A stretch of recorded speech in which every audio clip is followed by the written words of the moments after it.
ചുമരിൽ ചാരി നിൽക്കുന്ന തന്റെ ഭർത്താവിന്റെ അനിയന്റെ ഭാര്യ ദേവു. അവളുടെ ദേഹത്ത് ചാരി നിന്ന് കൊതിയോടെ അവളുടെ അധരങ്ങൾ നുണയുന്ന തന്റെ ഭർത്താവ്. ശിവേട്ടാ! ചങ്ക് തകർന്ന് ചന്ദ്രിക വിളിച്ചു. രണ്ടുപേരും ഞെട്ടി അവളെ നോക്കി. ദുബായിലെ ആഡംബരപൂർണമായ ആ വില്ലയുടെ ബാൽക്കണിയിൽ നിൽക്കുമ്പോൾ ചന്ദ്രികയുടെ മനസ്സ് കലുഷിതമായിരുന്നു. താഴെ പൂന്തോട്ടത്തിൽ അറബിയുടെ മകൾ കളിച്ചു ചിരിക്കുന്നു. കഴിഞ്ഞ 10 വർഷമായി താൻ പോറ്റി വളർത്തിയ കുട്ടികളാണവർ. സ്വന്തം മകനേക്കാൾ സ്നേഹവും കരുതലും അവർ തനിക്ക് നൽകുന്നുണ്ടോ എന്ന് ചന്ദ്രിക പലപ്പോഴും ചിന്തിക്കാറുണ്ട്. ഷെയ്ഖ് അബ്ദുള്ളയും കുടുംബവും അടുത്ത മാസം യൂറോപ്പിലേക്ക് ഒരു നീണ്ട യാത്രയ്ക്ക് തയ്യാറെടുക്കുകയാണ്. ചന്ദ്രിക, നീയും 1 മാസത്തേക്ക് നാട്ടിൽ പോയി വരൂ. നിന്റെ വീട്ടുകാരെ കണ്ടിട്ട് വരാമല്ലോ എന്ന് ഷെയ്ഖ് പറഞ്ഞപ്പോൾ അവൾക്കാദ്യം സന്തോഷമാണ് തോന്നിയത്. നാട്ടിൽ ഭർത്താവ് ശിവനും മകൻ ആദർശും പിന്നെ വയസ്സായ അമ്മായിയമ്മയും. കഴിഞ്ഞ തവണ വിളിച്ചപ്പോൾ അമ്മായിയമ്മയ്ക്ക് ചെറിയൊരു പക്ഷാഘാതം വന്ന കാര്യം ശിവൻ പറഞ്ഞിരുന്നു. എനിക്ക് ഒറ്റയ്ക്ക് നോക്കാൻ പറ്റുന്നില്ല ചന്ദ്രികെ. നിനക്ക് വരാൻ പറ്റില്ലെങ്കിൽ ഞാൻ എന്ത് ചെയ്യാനാ എന്ന ശിവന്റെ വിലാപം കേട്ടപ്പോഴാണ് ചന്ദ്രിക തന്നെ ആ വഴി നിർദ്ദേശിച്ചത്. ശിവന്റെ അനിയൻ ഉണ്ണിയെ മരിച്ചതിനു ശേഷം ഒറ്റയ്ക്കായ ദേവുവിനെ അങ്ങോട്ട് കൂട്ടി താമസിപ്പിക്കുക. അവൾക്കൊരാശ്രയമാകും. വീട്ടുപണികൾക്കും അമ്മയെ നോക്കാനും ഒരാളുമാകും. ശിവേട്ടാ, ദേവുവിനെ ഇങ്ങോട്ട് കൂട്ടിക്കോ. അവള് പാവല്ലേ. പണത്തിന്റെ കാര്യം ആലോചിച്ച് പേടിക്കണ്ട, ഞാൻ അയച്ചു തരാം എന്ന് ചന്ദ്രിക പറഞ്ഞപ്പോൾ ശിവൻ ആദ്യം മടിച്ചു നിന്നെങ്കിലും പിന്നീട് സമ്മതിച്ചു. യാത്ര തിരക്കുന്ന ദിവസം ചന്ദ്രിക ആരോടും പറഞ്ഞില്ല. ഒരു സർപ്രൈസ് കൊടുക്കണം. തന്റെ അധ്വാനത്തിന്റെ ഫലം അനുഭവിക്കുന്ന തന്റെ പ്രിയപ്പെട്ടവരുടെ മുഖത്തെ സന്തോഷം കാണണം. വിമാനത്താവളത്തിൽ നിന്ന് ടാക്സി വിളിച്ച് നാട്ടിലെത്തുമ്പോൾ സന്ധ്യയായിരുന്നു. വീടിന്റെ ഉമ്മറത്ത് വലിയൊരു കാർ കിടക്കുന്നത് കണ്ട് അവൾ അത്ഭുതപ്പെട്ടു. തന്റെ പണം കൊണ്ട് ശിവേട്ടൻ കാറ് വാങ്ങിയോ? ഉമ്മറവാതിൽ പകുതി തുറന്നു കിടക്കുകയായിരുന്നു. അകത്തുനിന്ന് ചിരിയും സംസാരവും കേൾക്കാം. ചന്ദ്രിക പതുക്കെ അകത്തേക്ക് നടന്നു. ഹാളിലിരുന്ന് യാതൊരു പ്രശ്നവുമില്ലാതെ TV കാണുന്ന അമ്മായിയമ്മയാണ് അവൾ കണ്ടത്. അപ്പോൾ തന്നോട് ശ്രീയേട്ടൻ പറഞ്ഞതെല്ലാം നുണയായിരുന്നു. ഇന്നലെ വിളിച്ചപ്പോഴും പറഞ്ഞത് അമ്മ മുറിയിൽ നിന്ന് എഴുന്നേൽക്കുക പോലും ഇല്ല എന്നല്ലേ? അവൾ സ്വയം ചോദിച്ചു. പെട്ടെന്നാണ് അകത്തുനിന്ന് ശിവന്റെ ശബ്ദം കേൾക്കുന്നത്. അവൾ അത് ശ്രദ്ധിച്ചു കേട്ടു. ദേവു, ഈ മാസത്തെ ചന്ദ്രികയുടെ ശമ്പളം വന്നാലുടൻ നമുക്ക് ആ സ്വർണമാല വാങ്ങണം. അവളോട് അമ്മയുടെ മരുന്നിന് പൈസ വേണോന്ന് പറഞ്ഞാൽ മതി. ശിവന്റെ ശബ്ദമായിരുന്നു അത്. അമ്മയുടെ മരുന്നിന് ഇപ്പോൾ തന്നെ ഇഷ്ടം പോലെ അവൾ അയക്കുന്നുണ്ടല്ലോ ശിവേട്ടാ. അവൾ എവിടെ കഷ്ടപ്പെടുന്നത്? നമ്മളെങ്ങനെ അടിച്ചു പൊളിക്കാണെന്ന് അവൾ അറിഞ്ഞാൽ. ദേവു ചിരിച്ചു. അവൾ എങ്ങനെ അറിയാൻ? ദുബായിൽ കിടന്ന് അവൾ അറബിയുടെ പാത്രം കഴി ഉണ്ടാക്കുന്ന പൈസയല്ലേ. നമ്മൾ അനുഭവിച്ചില്ലെങ്കിൽ പിന്നെ ആരനുഭവിക്കും?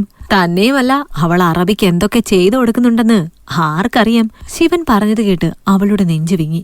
ഇവർക്ക് വേണ്ടിയാണോ താൻ ഇത്രയും കഷ്ടപ്പെട്ടത് എന്ന് അവൾ ചിന്തിച്ചു. താൻ അയക്കുന്ന ഓരോ രൂപയും തന്റെ വിയർപ്പാണെന്ന് അവർ മറന്നുപോയിരിക്കുന്നു. എന്നിട്ട് ഇത്രയും തരം താഴ്ന്ന രീതിയിൽ തന്നെക്കുറിച്ച് സംസാരിക്കാൻ എങ്ങനെയാണ് ഇവർക്കൊക്കെ തോന്നുന്നത്? ചുമരിൽ ചാരി നിൽക്കുന്ന തന്റെ ഭർത്താവിന്റെ അനിയന്റെ ഭാര്യ ദേവു. അവളുടെ ദേഹത്തേക്ക് ചാരി നിന്ന് കൊതിയോടെ അവളുടെ അധരങ്ങൾ നുണയുന്ന തന്റെ ഭർത്താവ്. ശിവേട്ടാ!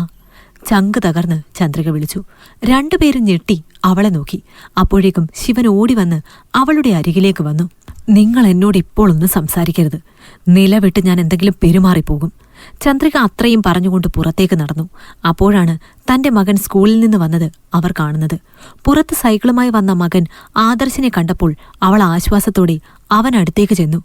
എന്നാൽ അവന്റെ പ്രതികരണം അവളെ തളർത്തിക്കളഞ്ഞു. അമ്മ എന്തിനിപ്പോ വന്നത്? പറഞ്ഞിട്ട് വരായിരുന്നില്ലേ? ഉള്ള പൈസ മുഴുവൻ എടുത്ത് അമ്മ നാട്ടിലേക്ക് വന്നാ പിന്നെ ഇനി എങ്ങനെയാണ് കാര്യങ്ങളൊക്കെ നടക്കുക? ഇത്തവണ അമ്മയോട് കുറച്ച് കൂടുതൽ പണം അയക്കാൻ പറയണോ എന്ന് കരുതിയിരിക്കുകയായിരുന്നു ഞാൻ. എനിക്ക് പുതിയ ഐഫോൺ വേണം. ഒരാശ്രയത്തിനായി ചെന്ന മകന്റെ വാക്കുകളിൽ സ്നേഹമല്ല, ആവശ്യങ്ങൾക്ക് മാത്രമായിരുന്നു. ചന്ദ്രിക ഒന്നും മിണ്ടിയില്ല. അവളുടെ കണ്ണുകൾ നിറഞ്ഞു തുളുമ്പി. താൻ ആർക്കു വേണ്ടിയാണ് ഇത്രയും കാലം ജീവിച്ചത്? മരുഭൂമിയിലെ ചൂടിൽ വെന്തുരുകി ഉണ്ടാക്കിയ പണം കൊണ്ട് തന്റെ ഭർത്താവും അനിയത്തി സ്ഥാനം നൽകിയ സ്ത്രീയും സുഖിക്കുന്നു. തന്റെ മകൻ തന്നെ ഒരു ATM മെഷീൻ മാത്രമായി കാണുന്നു. ആ രാത്രി അവൾ ആ വീട്ടിൽ ഉറങ്ങിയില്ല. നേരം വെളുക്കുന്നതിന് മുൻപ് അവൾ അവിടെ നിന്നിറങ്ങി. നേരെ പോയത് ബാങ്കിലേക്കാണ്. തന്റെ ശമ്പളം വരുന്ന അക്കൗണ്ട് മാറ്റി പുതിയൊരെണ്ണം തുടങ്ങി. തന്റെ പേരിൽ ബാക്കിയുള്ള പണമെല്ലാം അവൾ പിൻവലിച്ചു. ആരോടും പറയാതെ അവൾ തിരിച്ച് ദുബായിലേക്ക് തന്നെ വിമാനം കയറി. ദുബായിൽ തിരിച്ചെത്തിയ ചന്ദ്രിക പഴയ ചന്ദ്രിക ആയിരുന്നില്ല. അവൾ ജോലിയിൽ കൂടുതൽ ശ്രദ്ധിച്ചു. ഷെയ്ഖിന്റെ കുടുംബം തിരിച്ചെത്തിയപ്പോൾ അവൾ നടന്ന കാര്യങ്ങളെല്ലാം അവരോട് പറഞ്ഞു. അവർ അവൾക്കെല്ലാ പിന്തുണയും നൽകി. നീ നിനക്ക് വേണ്ടി ജീവിക്കൂ ചന്ദ്രിക എന്നവർ പറഞ്ഞു. അടുത്ത മാസം ശമ്പളം വരാത്തതുകൊണ്ട് ശിവൻ വിളിച്ചു. ചന്ദ്രിക ഫോൺ എടുത്തില്ല. 10-ാം തീയതി കഴിഞ്ഞപ്പോൾ ശിവന്റെ വിളി ബഹളമായി മാറി. എന്താ ചന്ദ്രയ്ക്ക് പൈസ അയക്കാത്തത്? ഇവിടെ അമ്മയുടെ ചികിത്സ മുടങ്ങിയിരിക്കുകയാണ്. നിനക്ക് എന്തു പറ്റി? ശിവൻ വാട്സപ്പിൽ മെസ്സേജ് അയച്ചു. ചന്ദ്രിക മറുപടി നൽകി. അമ്മയുടെ ചികിത്സയ്ക്കാണോ അതോ ദേവുവിന് മാല വാങ്ങാനാണോ ശിവേട്ടാ? ഞാൻ നാട്ടിൽ വന്നിരുന്നു. നിങ്ങൾ സുഖിക്കുന്നത് നേരിട്ട് കണ്ടു.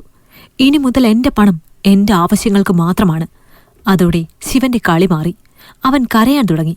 എനിക്ക് തെറ്റുപറ്റിപ്പോയി ചന്ദ്രികയെ. ദേവു എന്നെ നിർബന്ധിച്ചതാണ്. പിന്നെ നിനക്കറിയാലോ, എപ്പോഴെങ്കിലും നീ വരുമ്പോൾ മാത്രമാണ് ആകെ കൂടി സെക്സ് എന്താണെന്ന് ഞാൻ അറിയുന്നത്.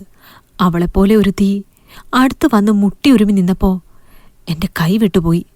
അവളെ ഞാൻ വീട്ടിൽ നിന്ന് പുറത്താക്കി. ഇനി ആ വൃത്തികെട്ടവളെ ഇങ്ങോട്ട് കയറ്റില്ല. ഞാനും മോനും അമ്മയും മാത്രമേ ഉള്ളൂ ഇവിടെ. നീ പൈസ അയക്ക്, അല്ലെങ്കിൽ ഞങ്ങൾ പട്ടിണിയിലാകും. പിന്നാലെ മകന്റെ വിളിയെത്തി. അമ്മേ, എനിക്ക് ഫീസ് അടയ്ക്കാൻ പൈസയില്ല. അച്ഛൻ ആകെ ദേഷ്യത്തിലാണ്. അമ്മ പൈസ അയച്ചില്ലെങ്കിൽ ഞാൻ പഠിത്തം നിർത്തും. എനിക്ക് അമ്മ ഒരുപാട് ഇഷ്ടമാണ്. ഇത്രയും കാലം ഇല്ലാത്ത സ്നേഹം പണം നിലച്ചപ്പോൾ ഒഴുകി വരുന്നത് കണ്ടപ്പോൾ ചന്ദ്രികയ്ക്ക് ചിരിയാണ് വന്നത്. അവൾക്കറിയാമായിരുന്നു, കുറച്ചു മാസങ്ങൾ കൂടി അധ്വാനിച്ചാൽ തനിക്ക് നാട്ടിൽ ഒരു വീടും പുരയിടവും വാങ്ങാനുള്ള പണം ഉണ്ടാക്കാം. പക്ഷേ അതവർക്ക് വേണ്ടിയാവില്ല. തനിക്ക് പ്രായമാകുമ്പോൾ അന്തസ്സോടെ ജീവിക്കാൻ വേണ്ടിയായിരിക്കും. അവസാനം അവൾ ശിവനെ വിളിച്ചു. ശിവേട്ടാ, ഇനി മുതൽ നിങ്ങളാരും എന്റെ ആരുമല്ല, എന്റെ മകൻ പോലും. നിങ്ങളെല്ലാവരും സ്നേഹിച്ചത് എന്റെ പണത്തെയായിരുന്നു. സ്വന്തം അമ്മയുടെ പേര് പോലും പറഞ്ഞ് എന്നെ പറ്റിച്ച് പണം വാങ്ങിയ നിങ്ങൾക്ക് ഞാൻ ഇനി എന്തിനും പണം നൽകണം? നിങ്ങൾ ജീവിക്കാൻ വഴി കണ്ടെത്തിക്കൊള്ളൂ. അധ്വാനിക്കുന്നവർക്ക് പണത്തിന്റെ വില അറിയൂ. എന്റെ പണം എന്നെ ചതിക്കുന്നവർക്ക് കൊടുക്കാൻ ഇനി എനിക്ക് സൗകര്യമില്ല. ശിവന്റെ നിലവിളി കേൾക്കുന്നതിന് മുൻപേ അവൾ ഫോൺ കട്ട് ചെയ്തു. ആ സിം കാർഡ് ഊരി ദൂരേക്കെറിഞ്ഞു. പുതിയൊരു സിം എടുത്ത് അവൾ ഷേക്കിന്റെ കുട്ടികളുടെ അടുത്തേക്ക് നടന്നു. അവളുടെ മുഖത്തിപ്പോൾ സങ്കടമല്ലായിരുന്നു, മറിച്ച് വരാനിരിക്കുന്ന ഒരു സ്വതന്ത്രമായ ജീവിതത്തെക്കുറിച്ചുള്ള ആത്മവിശ്വാസം മാത്രമായിരുന്നു. മരുഭൂമിയിലെ കാറ്റിൽ തന്റെ പഴയ ബന്ധങ്ങളുടെ ചാരമടരുന്നത് അവൾ അറിഞ്ഞു. ഇനി അവൾക്കു വേണ്ടി മാത്രം ഒരു ലോകം ബാക്കിയുണ്ട്. ഈ കഥ നിങ്ങൾക്കിഷ്ടമായെങ്കിൽ ലൈക്ക് ചെയ്യൂ. നിങ്ങളുടെ അഭിപ്രായങ്ങൾ കമന്റായി രേഖപ്പെടുത്തൂ. കൂടുതൽ കഥകൾ കേൾക്കാൻ ഈ ചാനൽ സബ്സ്ക്രൈബ് ചെയ്യൂ.